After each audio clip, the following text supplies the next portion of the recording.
મૈસૂર કહો, મૈસૂર કહો કે પછી મૈસૂર પાક કહો, નામ ગમે તે આપો, પણ 3 કલર વાળો એકદમ જાળીદાર અને મોઢામાં મૂકતા જ ઓગળી જાય એવો મૈસૂર આપણને દરેકને ખૂબ જ ભાવે. પણ બજારમાંથી જ્યારે લાવીએ ને ત્યારે એની અંદર એની ક્વોલિટી વિશે આપણને થોડો ડાઉટ રહે. તો આજે આપણે ઘરે જ એકદમ ચોખ્ખા ઘીની અંદર જાળીદાર 3 કલર વાળો મૈસૂર તૈયાર કરીશું.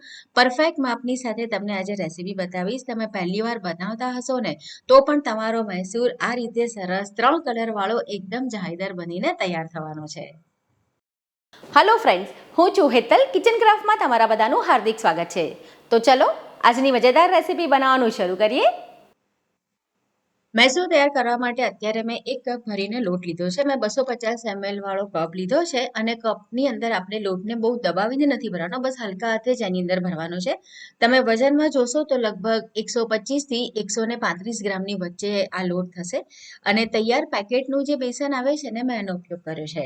તો આપણે એને ચાળી લેવાનું છે, કારણ કે એની અંદર એકદમ જ સ્મૂથ હોય ને એટલે ગઠ્ઠા હોય તો એ નીકળી જાય.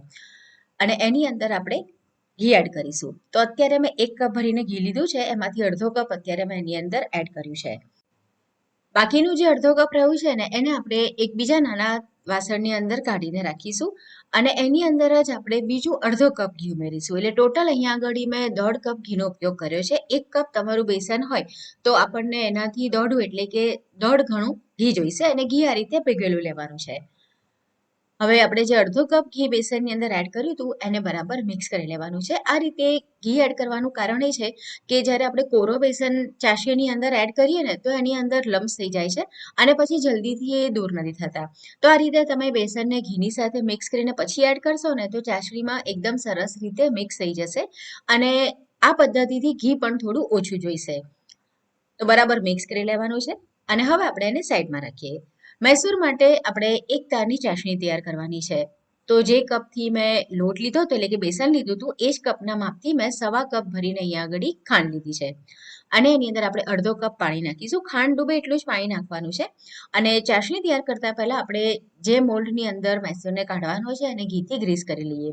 મૈસૂર બનાવવા માટે હંમેશા આ રીતે હાઈટ વાળું કોઈ પણ મોલ્ડ લેવાનું છે. તમારી પાસે ના હોય તો કુકરનો ડબ્બો અથવા પછી તમે ફ્લેટ તપેલી હોય ને એ પણ લઈ શકો.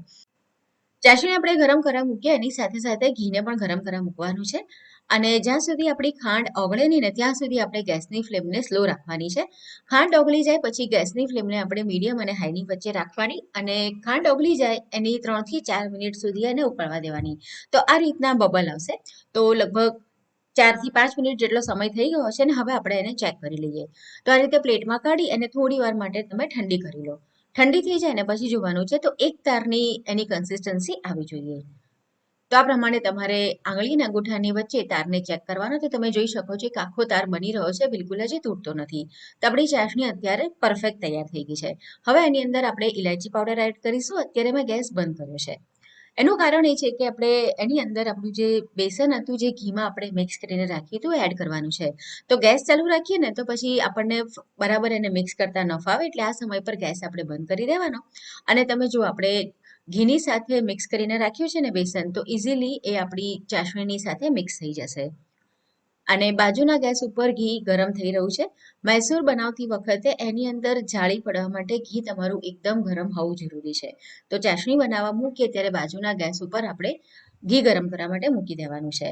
અને તમારી પાસે ઘરમાં અન્ય કોઈ સભ્ય હોય તો તમે એની મદદ પણ લઈ શકો છો. એમ તો તમે એકલા હાથે પણ બનાવી શકશો, 2 ગેસ હોય તો બાજુમાં.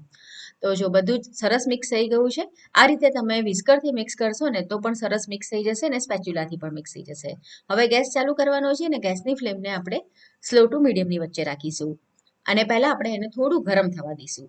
આ મિશ્રણ ગરમ થઈ જાય ને એટલે ચાસણી તો ગરમ જ છે, પણ આપણે એની અંદર જે બેસન એડ કર્યું ને એ થોડું ગરમ થઈ જાય પછી એની અંદર આપણે જે ઘી બાજુમાં ગરમ કરવા મૂક્યું છે એ ઉમેરવાનું છે. તો આ રીતનો લાંબા હાથાવાળો ચમચો રાખવાનો અને મોટો કળશો ભરીને આપણે ઘી એની પર રેડવાનું છે. ગરમ ઘી તમે જેવું નાખશો ને બેસન પર એટલે આ રીતનું એની અંદર બબલ થવા લાગશે, થોડું જાળી જેવું થવા લાગશે. હવે પહેલા તો આ જે ઘી આપણે નાખીશું ને એ તરત એની અંદર મિક્સ નહીં થાય. તમે જેમ જેમ આ રીતે એને હલાવતા જશો એમ ઘી છે ને એ બેસન બધું જ એની અંદર પીતું જશે. એટલે મિક્સ કરતા કરતા એક સમય એવો આવશે કે આપણે જે ઘી નાખ્યું હતું ને એ બધું જ બેસનની અંદર એબ્ઝોર્બ થઈ જશે. જુઓ, ઘી અત્યારે સાઈડમાં નથી દેખાતું. અને હવે ફરીથી આપણે એની અંદર આ રીતે ઘી નાખવાનું છે. આ રીતે આપણે શેકતા જવાનું છે ને ઘી નાખવાનું છે. તો આ પ્રોસેસ આપણે ત્યાં સુધી કરવાની છે કે જ્યાં સુધી બેસન ઘી પીવાનું બંધ ના કરે. તમે જેવું પહેલા ઘી નાખશો ને એટલે એની અંદર તરત એબ્ઝોર્બ નહીં થાય, થોડી વાર લાગશે અને થોડી વાર પછી એ બધું જ એબ્ઝોર્બ થઈ જશે. જુઓ, પહેલા નાખ્યું ત્યારે આ રીતના થોડા ઉભરા આવતા હતા, અત્યારે બધું જ ઘી પાછું જતું રહ્યું છે. અને અત્યારે ગેસની ફ્લેમને મેં સ્લો ટુ મીડિયમ જ રાખી છે. આખી પ્રોસેસ પહેલા તો આપણે સ્લો ટુ મીડિયમ પર જ કરવાની છે. અને આ રીતે આપણે થોડું થોડું ઘી એની અંદર એડ કરતા જવાનું છે. ઘી બસ આ રીતનું એકદમ ગરમ હોવું જોઈએ. જેટલું સરસ તમારું ઘી ગરમ હશે ને એટલી જ સરસ તમારા મૈસૂર પાકની અંદર જાળી પડશે. અને જેમ જેમ આપણો મૈસૂર પાક તૈયાર થવા આવશે ને એમ એ ફૂલશે. એટલે તમને આઈડિયા આવશે, પહેલા કરતાં તમને ચલાવવામાં પણ ઘણો હલકો લાગશે ને એની અંદર છે ને જાળી પડશે એટલે ફૂલશે. આ પ્રમાણે તમે જોશો ને તો નીચે જે આ રીતના તમને થોડું ઉભરા જેવું દેખાઈ રહ્યું છે એ મૈસૂર પાક હવે બનવાની શરૂઆત છે. ટોટલ આ પ્રોસેસ કરવામાં મને 20 મિનિટ જેટલો સમય લાગ્યો હતો. જો એનો કલર પણ આ રીતે ચેન્જ થઈ ગયો છે. તો થોડું થોડું કરીને આપણે બધું જ ઘી એની અંદર એડ કરવાનું છે. પણ આ રીતે અડધો ચમચો, 1 ચમચો એ રીતે નાખવાનું. એક સામટું બધું નથી નાખવાનું. જેટલું તમે આ રીતે અડધો અડધો ચમચો કરીને ઘી નાખશો ને એમ તમારો મૈસૂર પાક એકદમ સરસ જાળીવાળો થશે. પહેલા કરતાં તમે જુઓ છો કે એનો કલર પણ ચેન્જ થયો છે અને વોલ્યુમમાં પણ એ થોડું વધ્યું છે. અને તમને પોતાને આઈડિયા પણ હશે કે એની અંદર સરસ જાળી પડવા માંડી છે. અને ધીમે ધીમે એ પેનને પણ છૂટશે. આ જે મિશ્રણ છે ને પેન પણ છોડશે. અને આ રીતનું તમે પહોળું વાસણ લેશો ને, પેન લેશો ને તો તમને ખૂબ જ સારું પડશે. કડાઈ કરતાં તમારે આનો ઉપયોગ કરવાનો. અને જુઓ, હવે એકદમ જ સરસ એની અંદર જાળી પડવા માંડી છે. અને ઓલમોસ્ટ આપણે જે ઘી લીધું હતું એ બધું જ એની અંદર એડ કરી દીધું છે. મેં થોડું બાકી રાખ્યું છે, એ સૌથી છેલ્લા પાર્ટ માટે આપણે બાકી રાખવાનું. ઓલમોસ્ટ બધું મેં એની અંદર એડ કરી દીધું છે અને 1 ચમચા જેવું છે જે હવે આપણે એડ કરીશું. આ રીતે એકદમ સરસ એ ફૂલવા માંડે ને કલર લાઇટ થઈ જાય ને ત્યારે સૌથી છેલ્લે આપણે એની અંદર જે પણ ઘી બચેલું હતું એ બધું જ એની અંદર એડ કરી દેવાનું છે.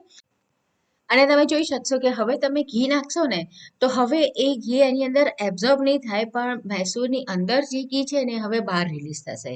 તો બસ એ એની નિશાની છે કે આપણો જે મૈસૂર પાક છે એ પરફેક્ટ તૈયાર થઈ ગયો છે. તમે હવે આનાથી વધારે વાર રાખશો ને તો આ જે જાળીઓ પડી છે ને એ બેસી જશે. તો હવે સૌથી છેલ્લું જે ઘી હતું એની અંદર અત્યારે હું એડ કરું છું. અને તમે જુઓ કે હવે એની અંદર ઘી એબ્ઝોર્બ નહીં થાય અને ઘી એની અંદરથી છૂટું પડવા માંડશે. અને આ સમય પર આપણે ગેસની ફ્લેમને થોડી વાર માટે ફાસ્ટ કરી દેવાની. એટલે શું થશે કે ટેમ્પરેચર એકદમ વધશે અને પછી જ્યારે આપણે એને ઠારીશું ને તો એ ઘણા સમય સુધી ટેમ્પરેચર અંદર ગરમ રહેશે. એના કારણે 3 કલરવાળો મૈસૂર બનશે. અંદર જે થોડો ડાર્ક કલર આવે છે ને એનું કારણ આ છે. તો જુઓ, હવે એકદમ ફૂલીને ફ્લફી થઈ ગયો છે અને મેં ગેસની ફ્લેમ ફાસ્ટ રાખી છે એટલે નીચે થોડો કલર પણ આ રીતનો ડાર્ક થયો છે. તો બસ આ સ્ટેજ ઉપર જ હવે તમે જુઓ સાઈડમાંથી તેલ તમને થોડું છૂટું પડતું દેખાશે. અને જ્યારે આપણે એને ટ્રાન્સફર કરીશું ને ટીનમાં તો જુઓ ઘી આ રીતે છૂટું પડેલું છે. તો બસ ફટાફટ હવે આપણે એને મોલ્ડની અંદર ટ્રાન્સફર કરી દઈશું અને એને હલાવવાનું નથી, બિલકુલ કંઈ જ નથી કરવાનું. ફક્ત સ્પેચ્યુલાથી ઉપર આ રીતે હલકા હાથે સેટ કરી દેવાનું છે. અને એવું લેવલ નહીં કરો તો પણ ચાલશે, કારણ કે તમે બહુ જો એને દબાવશો કે વજન આપશો ને તો જાળી બધી બેસી જશે. હવે તરત જ આપણે એને આ રીતનું એલ્યુમિનિયમ ફોઇલ હોય એનાથી ઢાંકી દઈશું, અથવા તમે એને પ્લેટથી પણ એટલે ડીશથી પણ ઢાંકી શકો. 10 મિનિટ રહેવા દેવાનું છે અને પછી આપણે શું કરવાનું છે, ફક્ત હલકા હાથે એની પર થોડી નિશાન કરી લઈશું, માર્ક કરી લેવાના છે. કારણ કે ખાંડ હોય ને જલ્દીથી ઠરવા માંડે એટલે 10 મિનિટ કે 15 મિનિટ, બસ એનાથી વધારે રાખશો ને તો પછી તમે એના સરસ રીતે પીસ તૈયાર નહીં કરી શકો. તો આ રીતે આપણે એકદમ હલકા હાથે ચપ્પુની મદદથી માર્કિંગ કરી દેવાનું છે. તમે થોડું પણ વજન આપશો ને તો જે જાળી છે એ બેસી જશે. અને ખાસ ધ્યાન રાખવું, મોલ્ડ અત્યારે ઘણું ગરમ હશે. તો બસ આ પ્રમાણે આપણે એની પર નિશાન કરી અને ફરીથી એની પર ઢાંકી અને રહેવા દઈશું. અને લગભગ 3 થી 4 કલાક રહેવા દેવાનું. એકદમ સરસ એ ઠરી જાય, રૂમ ટેમ્પરેચર ઉપર આવી જાય ને પછી આપણે એને ડિમોલ્ડ કરીશું. તો મેં એને 4 કલાક માટે રહેવા દીધું હતું. અને અત્યારે આપણો મૈસૂર એકદમ સરસ ઠંડો થઈ ગયો છે. તો સાઈડમાંથી આપણે પહેલા એને શું કરીશું, થોડો અલગ કરી દઈશું. તમારી પાસે જો આ રીતનું પિઝાનું સર્વિંગ હોય ને તો એ તમે કરી દેશો ને તો એનાથી એકદમ સરસ રીતે થઈ જશે.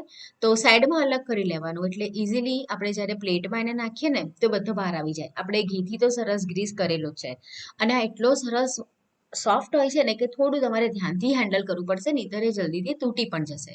તો પ્લેટમાં મૂકી અને પછી આપણે એને ટેપ કરવાનું છે. ઉપરથી તમે થોડું આ રીતે થપથપાવશો એટલે એકદમ સરસ રીતે બહાર આવી જશે. જો અને તમને એમ થશે કે આના કલર તમે જો હું તમને અત્યારે બતાડું પીસ તો તમને આઈડિયા આવશે.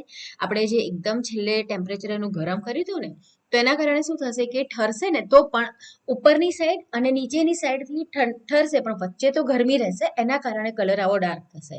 તો આપણે કોઈ જ આર્ટિફિશિયલ કલર નથી નાખ્યો, કશું જ સોડાનો ઉપયોગ નથી કર્યો, તો પણ એકદમ સરસ જાળીદાર આપણો મૈસૂર પાક તૈયાર થયો છે.